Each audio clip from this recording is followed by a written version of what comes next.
"Oh my God," Andy says.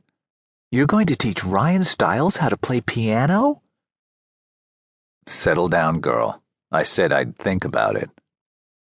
We're in a late-night deli on Wilshire waiting for pastrami sandwiches and coffee. Coop is drumming his fingers on the table, scanning the room for our waitress. Andy leans back in the booth and gazes at the ceiling. "Ryan Stiles?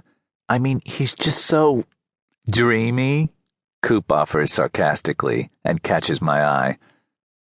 "How much are they going to pay you for this, service?" "Yes," Andy says. "Dreamy. All that dirty blonde hair and those piercing blue eyes." We didn't talk about money, and anyway, I didn't say I'd do it. "Oh, you have to," Andy says, gripping my arm. "I so want to meet Ryan Stiles. Could we visit the set? Maybe have dinner with him?" I laugh. Listen to Miss Starstruck FBI agent. Maybe I can get Coop on as the police consultant, too. I like that idea," Coop says as the waitress brings our order. "My years of experience could lend a certain authenticity. They always get it wrong in these cap movies." "They usually get the music wrong, too," I say. "How many times have you watched a scene where a band is playing? The drummer is clearly playing brushes, but what you hear is a stick on the cymbal." Coop and Andy look at each other. "Who notices something like that?" Andy says. Coop nods in agreement. I shrug and give up. We wolf down the sandwiches, and Andy is impatient for the check. "Come on, baby, I'm in a mood now." The second night at the bakery goes just as well as the first, but there's no sign of either Grant Robbins or Ryan Stiles, and frankly, I'm relieved.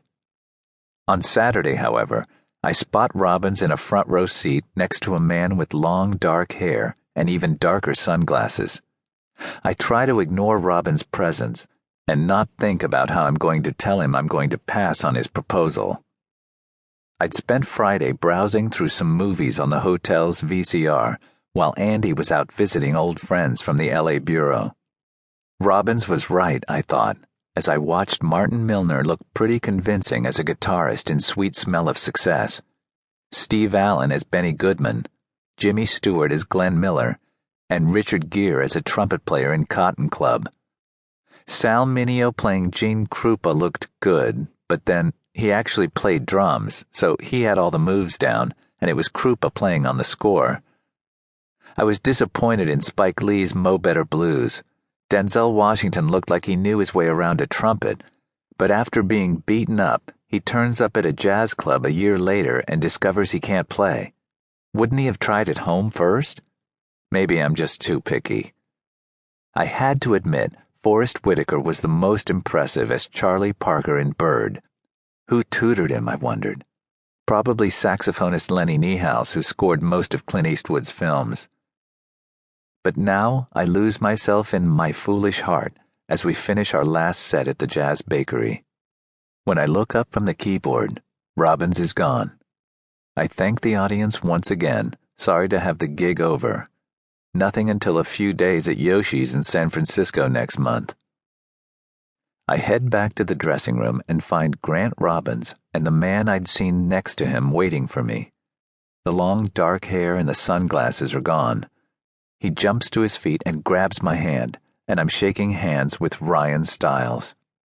"Oh man, that was so cool," Stiles says.